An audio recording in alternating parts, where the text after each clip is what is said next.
Hey students, it's Mrs. T again, and we are going to continue to talk about religion as a social institution, and this time I'm going to introduce to you some of the ideas of a famous sociologist, Max Weber. So, Max Weber is somebody we've talked about a lot before. We talked about him at the very beginning of the whole semester, all the way through, and especially we focused on him heavily in chapters 7, 8, 9, and 10 when we talked about life chances, social stratification, inequality in society, and that kind of thing. So his name should be very familiar to you by now. Please notice, again, let me call your attention to the spelling of his last name, but it's pronounced Weber. Max Weber, like Karl Marx, looked at the connection between religion and capitalism. So that particular kind of economic system called capitalism that we've discussed with the circle of profit making and reinvestment and ownership and those kinds of things. So he studied the findings of Karl Marx and the way Karl Marx interpreted religion's role in the kind of capitalism that was in place in Europe. But Max Weber looked to a different location. He looked to the United States, the New World, so to speak, and at particular the time of the Pilgrims and the reasons why the Pilgrims immigrated and the reasons why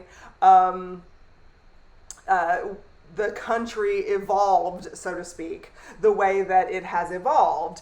Because when the Pilgrims arrived on this continent, certainly there were plenty of people already here. There were plenty of societies already at play. There's a great work of history recently published called Comanche Empire, which uses that Western culture government word empire to look at the confederation of tribes that existed on this continent.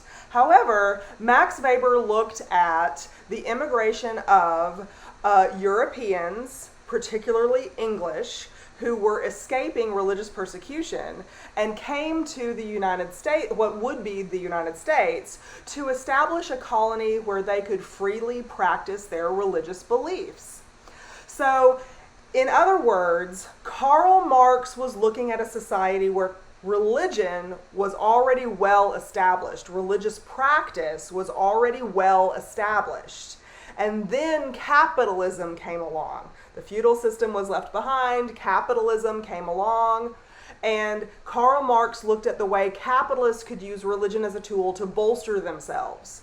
Max Weber said, but wait a minute, we can see an example in history where there was no established religion already. Instead, people came to begin and establish their religion, and then set up a society as it revolved around the religion and the religious practices.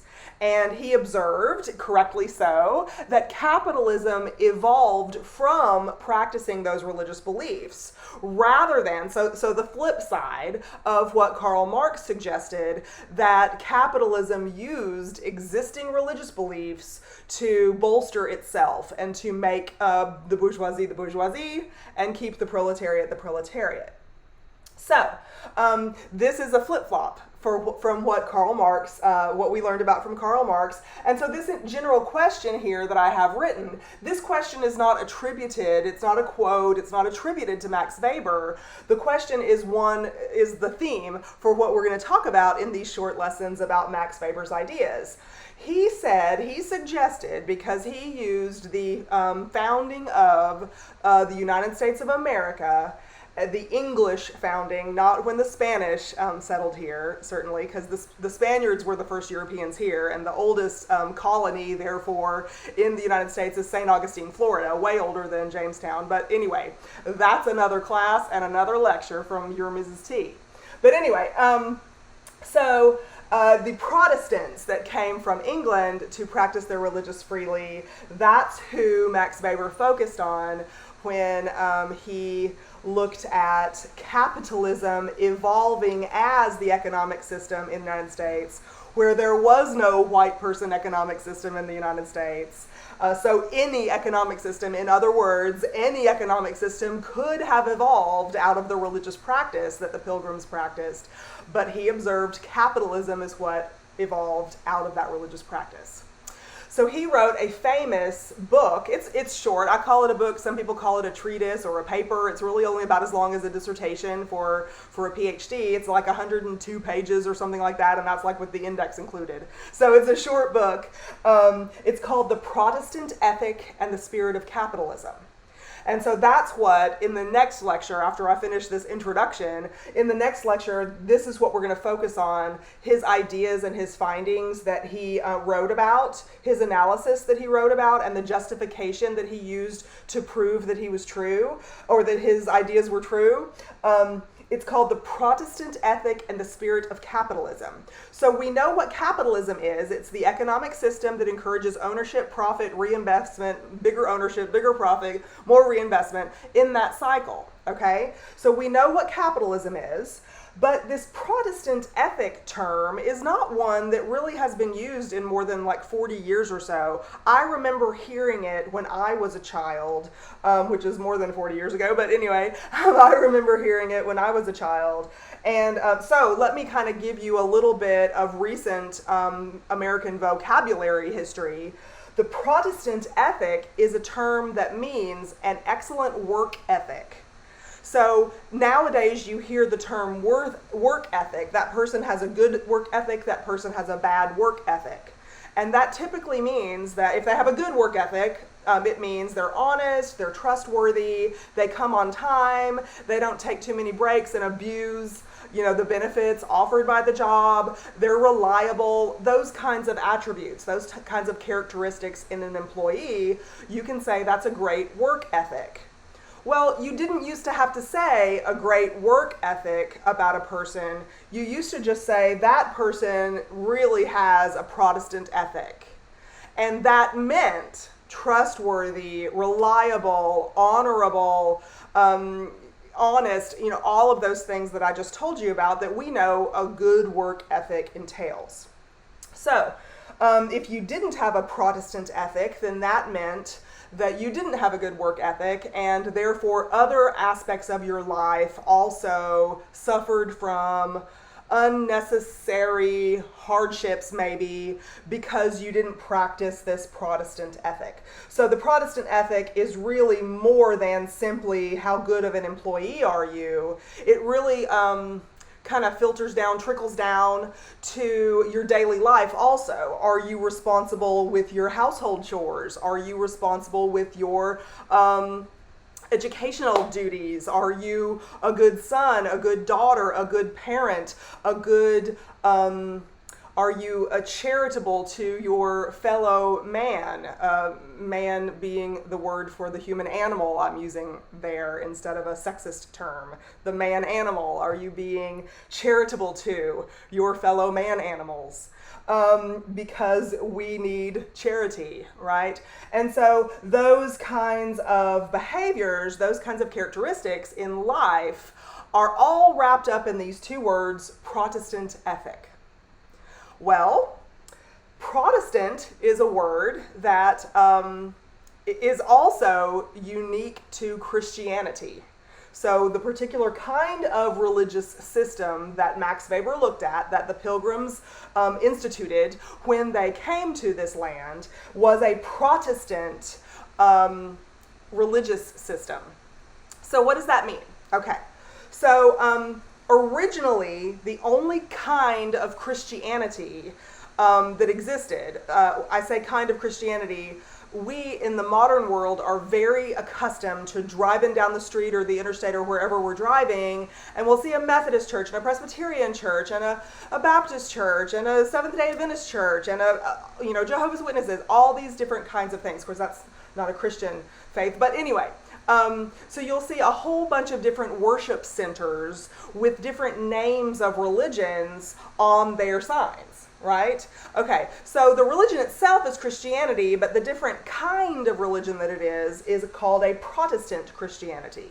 Because originally, for the first 1,500 years that Christianity existed on this planet, the only kind of Christianity that existed was Catholic Christianity. If you look back at Christian history, and Anglicans in England have done this actually through Oxford University. When you go back through Christian history, eventually you fail to see Anglican writings and Lutheran writings. You see only Catholic writings. So, for instance, the people who put together the Bible as we know it today, well, not the King James Bible, that was like 1600 something when King James rearranged everything, but the original Bible that was compiled in the year 400 or 399 or something like this, the original Bible that was compiled came from the Vatican libraries, the typical texts that were used in sermons during Catholic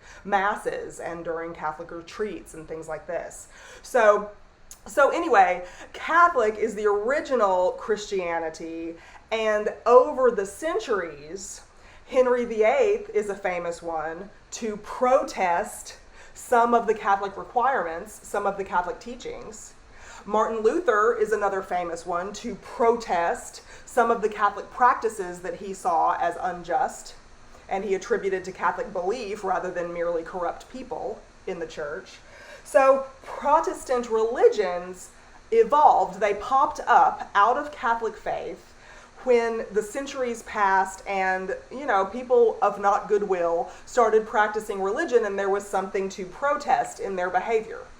And so the Pilgrims were Protestants of like 2 or 3 levels removed from those original beliefs that are fostered in Catholicism. Lutheranism has a lot of those same beliefs. Remember in the recent video we watched about like poverty being close to godliness and poverty being God's favored position in this world, as evidenced through the way that he allowed his only son to live and to exist in his short life on earth.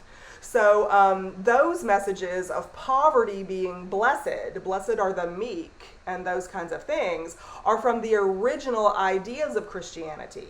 And the Protestants, the particular kind of Protestant, the Calvinists in England who made the voyage across the Atlantic to start what we now know of as the United States, that particular kind of Protestant did not like at all the fact that old religious messages promoted poverty as God's favored position. Instead, they said, God is not like that. God does not want you to suffer through poverty on this earth. God wants you to be prosperous. God wants to bless you with prosperity. He wants you to work for it and be rewarded so you can be proud of yourself and prove to yourself that God is blessing you, these kinds of things. It was a very new idea, and that's why they were being persecuted in England. That's why they wanted to flee, and because they were really, really outcasts in England for this new idea that prosperity on earth was part of God's reward that was connected to eternal salvation later. So I'm going to get more into that in this next video that you're going to watch about this, but that's what Protestant means. It's a protest against something or many things that individuals had to the Catholic faith over the years. Protestant Ethic and the Spirit of Capitalism is Max Weber's short book that describes his observations and offers historical proof to support his argument that the kind of Protestant faith and practice that was imported from England with the Pilgrims, that particular kind of Protestant faith that we're going to get into in more detail in the next video, directly resulted in capitalism evolving as the economic institution in what we now know as the United States.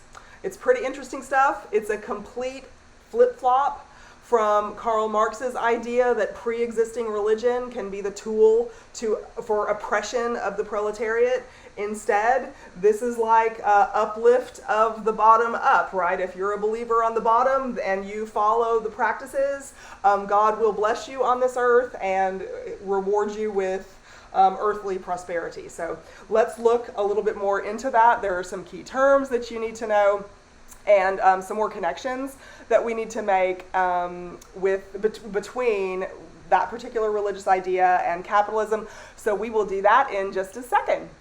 See you soon.